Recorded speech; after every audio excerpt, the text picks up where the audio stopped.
नमस्कार विद्यार्थ्यांनो, आज आपण वर्ग 6वा सब्जेक्ट जनरल सायन्स म्हणजेच विज्ञानचा chapter number 2 the living world हा घेणार आहोत. तर त्याकरता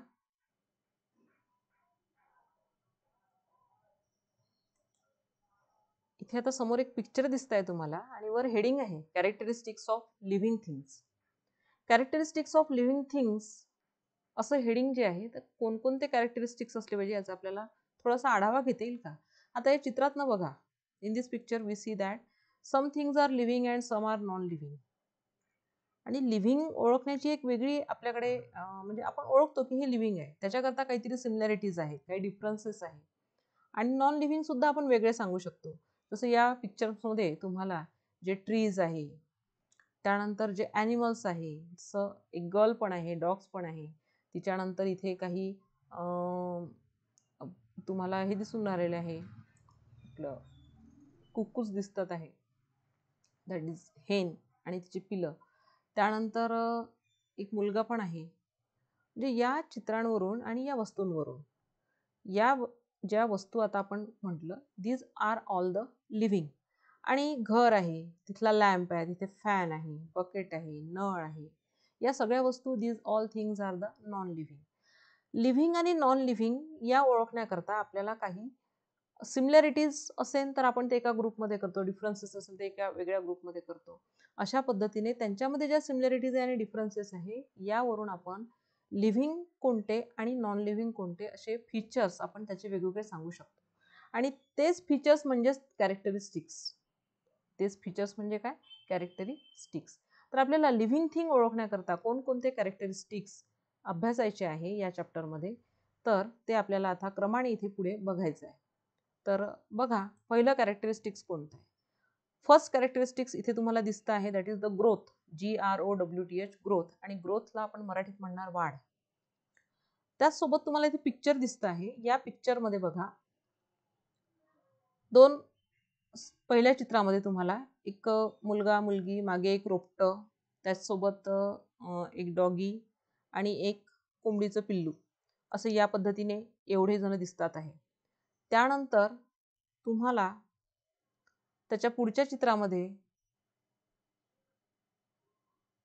त्याच्या नेक्स्ट पिक्चरमध्ये तुम्हाला दिसतं आहे की तोच मुलगा मोठा झाला आणि सोबतच ती मुलगी पण मोठी झाली, मागचं झाड सुद्धा चांगल्यापैकी मोठं झालं आणि तो डॉगी आता छोटा जो डॉगी होता तो आता मोठा झालेला आहे. म्हणजे पपीचं कन्व्हर्शन आता डॉगमध्ये व्हायला सुरुवात झालेली आहे. नेक्स्ट थर्ड पिक्चरमध्ये तुम्हाला दिसून राहिलेला आहे की तो जो पपी होता तो आता एक छान मोठा डॉगी झालेला आहे. तो जो मुलगा होता तो आता एक मॅन दिसतोय आपल्याला, आणि ती जी मुलगी होती ती एक आता लेडीमध्ये कन्वर्ट झालेली आपल्याला दिसून राहिली. आणि मागचं जे झाड आहे, एक मोठं झाड, मोठं प्लांट आपल्याला बघायला मिळत आहे. आणि आफ्टर दॅट फोर्थ पिक्चरमध्ये बघा, तिथे या फोर्थ पिक्चरमध्ये तुम्हाला दिसून राहिलेले आहे की त्या मुलाचं रूपांतर एका आजोबामध्ये झालेलं आहे. त्यानंतर ती जी मुलगी आहे तिचं रूपांतर एका आजीमध्ये झालेलं आहे. आणि मागचं जे झाड आहे ते सुद्धा झाड एक मोठं वटवृक्षाप्रमाणे बनलेलं आहे. पण सोबत आता इथे मात्र डॉगी नाही आहे आणि ते कोंबडीचं पिल्लू सुद्धा नाही आहे. म्हणजे ही जी ग्रोथ आहे, ही ग्रोथ आपल्याला इथे फक्त लिव्हिंग थिंग मध्येच बघायला मिळते. A baby grows up to become an adult person, woman or man, and during the period of its growth the baby gains in height, weight and strength. जी growth जी होते या ग्रोथमध्ये आपल्याला असं बघायला मिळते की ही जी ग्रोथ आहे ही हाईटमध्ये सुद्धा होते, वेटमध्ये सुद्धा होते आणि स्ट्रेंथमध्ये सुद्धा होते. आणि इन द सेम मॅनर आणि अगदी त्याच पद्धतीने all animals grow into adult. प्रत्येक ॲनिमल जो आहे तो अडल्ट होतो, म्हणजे प्रौढ होतो, तरुण होतो इन सर्टन पिरियड. अँड एक विशिष्ट कालावधी असतो. Generally human requires 18 to 21 years for his growth. आणि ह्युमन बिईंगमध्ये ही जी ग्रोथ आहे ही आहे 18 to 21 इयर्स. 18 इयर्सपर्यंत मुली मोठ्या होतात आणि 21 इयर्सपर्यंत बॉईज मोठे होत असतात. तर अशा पद्धतीने ग्रोथ प्लांट्समध्ये सुद्धा, ॲनिमल्समध्ये सुद्धा आपल्याला पाहायला मिळते. That is the first characteristics of living thing, की प्रत्येक लिव्हिंग थिंग कोणतंही असो त्याच्यामध्ये आपल्याला ग्रोथ ही बघायला मिळते. पण नॉन लिव्हिंग थिंगमध्ये हे आपल्याला बघायला मिळत नाही. तुम्ही बघितलेलं असेल, आणलेला टेबल वर्षानुवर्ष तुमच्या आजी आजोबांच्या हातचा जर असेल एखादा टेबल किंवा एखादा दिवाण, तर त्यांच्या काळात जसा होता तोच तुमच्याही काळात तेवढ्याच मापाचा आहे. त्याच्यामध्ये कोणताही बदल झालेला तुम्हाला दिसणार नाही. इट मीन्स ग्रोथ ही फक्त लिव्हिंग थिंगमध्येच आपल्याला दिसून येते. नॉन लिव्हिंग थिंगमध्ये आपल्याला ग्रोथ हे कॅरेक्टरिस्टिक्स बघायला मिळत नाही. नाऊ आता नेक्स्ट आपल्याला पुढचं कॅरेक्टरिस्टिक्स बघायचं आहे. ग्रोथ. या ग्रोथमध्ये बघा की ग्रोथ कशामुळे होते आपली. ग्रोथ होण्याला कोणते घटक आहेत की ज्याच्यामुळे ग्रोथ ही होत असते, प्लांट्समध्ये सुद्धा, ॲनिमल्समध्ये सुद्धा. तर food is necessary for growth. सगळ्यात महत्त्वाचा घटक आहे की अन्न हे आवश्यक आहे. प्रत्येक प्लांट आणि animal both. Plants make their own food in sunlight.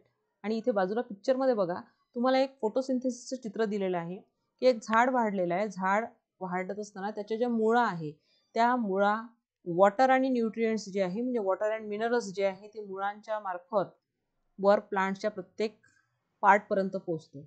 Then आपल्या आजूबाजूला जी हवा आहे, एअर आहे, त्या एअरमध्ये ऑक्सिजन सुद्धा आहे आणि कार्बन डायऑक्साईड आहे. पण त्यातला कार्बन डायऑक्साईड जी झाडं आहे, जी पानं आहे, त्या पानांचे जे इथे तुम्हाला त्या पिक्चरमध्ये दिसतात आहे, पानांवरचे पोरस दाखवलेले, त्या पोरसमधून ते ॲब्सॉर्ब होते. And then sunlight, in the presence of sunlight म्हणजे दिवसाच्या वेळी सूर्यप्रकाशातच झाडं स्वतःचं अन्न स्वतः तयार करतात. तर in the presence of sunlight प्लांट्समध्ये अन्न तयार होते आणि जो ॲरो इकडचा दुसरा वर दाखवलेला आहे तो ऑक्सिजनचा दाखवलेला आहे म्हणजे ऑक्सिजन बाहेर सोडते. तर ही पूर्ण जी प्रोसिजर आहे दॅट इज द फोटोसिंथेसिस. आणि प्लांट्स जे अन्न तयार करतात तेच अन्न सर्व ॲनिमल्स वापरतात. कोणते ॲनिमल्स असो, आपण सुद्धा प्लांट्सवर डिपेंड आहोत. तिच्यानंतर जे मांसाहारी प्राणी आहे ते याच प्राण्यांवर, शाकाहारी प्राण्यांवर अवलंबून आहे आणि शाकाहारी प्राणी अवलंबून आहेत या प्लांट्सवर. इट मीन्स आपली जी सर्व सृष्टी आहे, सर्व जीवसृष्टी, त्यातले प्लांट्स आणि ॲनिमल्स याच्यापैकी तर सर्व एकमेकांवर डिपेंडंट आहे. आणि सगळ्यात महत्त्वाचा पार्ट म्हणजे प्रत्येक प्राण्याला, प्रत्येक लिव्हिंग थिंगला फूड हे नेसेसरी आहे. इथे प्लांटची फोटोसिंथेसिस प्रोसेस बघा. Plants make their own food in sunlight. Plants produce food from water, nutrients in the soil and the carbon dioxide present in the air. This process takes place in the leaves of plants. आणि ही जी process आहे फोटोसिंथेसिसची ही प्लांट्सच्या लीव्समध्ये होते. It is brought about in the presence of sunlight with the help of the chlorophyll in the leaves. आणि लीव्समध्ये जो हिरवा पदार्थ आहे तो म्हणजे chlorophyll. This process of food production is called the photosynthesis. ही फोटोसिंथेसिसची डेफिनेशन इथे तुम्हाला दिलेली आहे. During this process, plant gives out oxygen. Plant appear mainly green in color due to the chlorophyll in them. तर अशा पद्धतीने ऑल लिव्हिंग थिंग्स ची जी ग्रोथ आहे ती डिपेंड आहे त्याच्या फूडवर. जसं आपण फूड घेऊ त्यानुसारच आपली ग्रोथ होणार. जर आपण फूड घेणार नाही तर आपली ग्रोथ तशी होत नाही. Plants and animals both need the food for their growth. Next characteristics आहे आपल्याला इथे दिसतं आहे आता. That is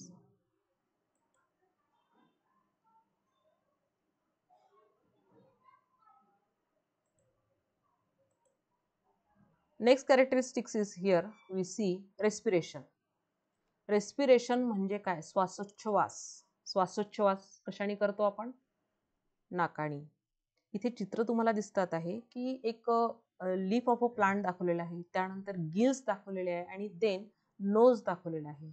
तर जी झाडं आहे त्या झाडांची पानांचं जर तुम्ही ऑब्झर्वेशन केलं तर असे बारीक असे जे सच्छिद्र म्हणतात त्याला, ते आपल्या डोळ्याने असे दिसत नाही एवढ्या सहजासहजी, पण दॅट इज द पोर्स. त्यालाच आपण पोर्स म्हणतो. आणि त्या पोर्सच्या माध्यमातूनच प्लांट सुद्धा रेस्पिरेशन जी प्रोसेस आहे या प्रोसेसमध्ये ऑक्सिजन घेतात आणि कार्बन डायऑक्साईड बाहेर सोडतात. त्यानंतर दुसरा ॲनिमल इथे दिसतंय आपल्याला फिश. आणि फिशचं तुम्हाला गिल्स दाखवलेले आहे. पाण्यात राहणारे जे प्राणी आहे त्यांना लँड ॲनिमल प्रमाणे नोज नसतं, तर दे हॅव द गिल्स. आणि गिल्सच्या मार्फत ते रेस्पिरेशन करतात. आणि तिसऱ्या पिक्चरमध्ये तुम्हाला दाखवलेलं आहे की जमिनीवर राहणारे प्राणी, त्यातला तो ह्युमन बिंग दिलेला आहे विच हॅज द नोज. आणि त्या नोजमधून तो ऑक्सिजन घेतो आणि कार्बन डायऑक्साईड बाहेर सोडतो. तर इट मीन्स रेस्पिरेशन म्हणजे काय? Every living thing take in oxygen and give out carbon dioxide. That process is called respiration. आणि हे कॅरेक्टरिस्टिक्स फक्त आणि फक्त आपल्याला लिव्हिंग थिंगमध्ये पाहायला मिळतं. Living thing need oxygen in order to live. Inhaling oxygen. Inhaling म्हणजे घेणे. इनहेलिंग ऑक्सिजन आणि exhaling the carbon dioxide. Exhale करणे म्हणजे बाहेर सोडणे. Form in the body due to the use of oxygen is called respiration. आणि या पूर्ण प्रोसेसला आपण म्हणत असतो respiration. Animals such as the fish, snake, mouse, etc. have specific organ for respiration. आणि हे जे ॲनिमल्स आहे, फिश आहे किंवा स्नेक आहे, माऊस आहे, यांचे एक वेगळे ऑर्गन्स असतात. On the other hand plants respire bye means of microscopic pores. Microscopic म्हणजे जे आपल्याला दिसत नाही असे बारीक त्यांच्या छिद्र असतात त्या पानांवर, आणि that is called the pores of their stem and ल्यूज. Stem आणि ल्यूज. तर अशा पद्धतीने सेकंड कॅरेक्टरिस्टिक्स आपण इथे आता शिकलेलो आहोत, respiration. Then next characteristics is we see here excretion. Next characteristics here is excretion. Excretion ला मराठीत म्हणतात उत्सर्जन. तर एक्सक्रिएशन म्हणजे काय? लिव्हिंग थिंगच्या बॉडीमध्ये काही वेस्ट मटेरियल तयार होतं आणि ते वेस्ट मटेरियल बाहेर टाकण्याच्या प्रोसेसला आपण एक्सक्रिएशन म्हणत असतो. तर ह्युमन बॉडीमध्ये त्याचप्रमाणे इतर ॲनिमल्समध्ये तर आपण बघतो की वेस्ट मटेरियल जे आहे, एक्सक्रेटा जी आहे ते बाहेर टाकल्या जाते. आपण जनावरं बघतो, त्यांचं शेण बघतो, त्यांचं शेण आहे आणि त्यासोबत मलमूत्र या स्वरूपात जे आपण बाहेर टाकतो ते आपल्या बॉडीमधलं वेस्ट आहे. तर नुसतं मलमूत्र नसून आपल्या बॉडीमध्ये तयार होणारा घाम, ज्याला आपण स्वेट म्हणतो, हे सुद्धा एक्सक्रिएशनचीच प्रोसेस आहे. की अतिरिक्त वॉटर जे असेल आपल्या बॉडीमधलं ते बाहेर टाकण्याची क्रिया घामावाटे होते, म्हणजे दॅट इज एक्सक्रिएशनमध्ये ते सुद्धा येतं. तर नुसतेच फक्त ॲनिमल्सच्याच बॉडीमध्ये एक्सक्रिएशन होते असं नाही, तर जे प्लांट्स आहेत त्यांच्या बॉडीमध्ये सुद्धा एक्सक्रिएशन होते. इथे तुम्हाला डायग्राममध्ये प्लांट्सचं पिक्चर दाखवलेलं आहे की कशा पद्धतीने पहिले सुरुवातीला छान ग्रोथ, हिरवं हिरवं झाड दिसतं आणि हळूहळू त्याचे पानं गळती होते. तर काही झाडांमध्ये एक्सक्रिएशन प्रोसिजरमध्ये काय होतं की झाडांची पानं सुद्धा गळतात. त्यानंतर काही प्लांट्समध्ये तुम्हाला बघायला मिळेल की त्या झाडांमधून डिंक बाहेर पडतो. जसं बाभळीचं झाड म्हणतात म्हणजे ॲकेशिया, त्या झाडामध्ये तुम्हाला डिंक पाहायला मिळतो आणि त्यातला जो डिंक आहे तो ॲक्च्युली त्या झाडाचा एक्सक्रिएटरी प्रॉडक्ट आहे की जो बाहेर पडतो आहे. काही प्लांट्समधनं असं दुधासारखा पदार्थ बाहेर पडतो, तर तो सुद्धा त्या झाडामधला एक प्रकारे एक्सक्रिएटरी प्रॉडक्ट आहे. तर झाडांमध्ये सुद्धा एक्सक्रिएशन होते. आणि सोबतच पाण्याची वाफ जी आपल्या आजूबाजूच्या नेचरमध्ये असते, ती वाफ सुद्धा या झाडांमधून सुद्धा पाण्याची वाफ मिक्स होते. सो इट मीन्स झाडांमध्ये सुद्धा वेस्ट मटेरियल तयार होतं आणि ॲनिमल बॉडीमध्ये तर होतेच, आणि हे एक्सक्रिएशन होणे आवश्यक आहे. तर हे एक्सक्रिएशन फक्त आपल्याला लिव्हिंग थिंगमध्ये पाहायला मिळतं.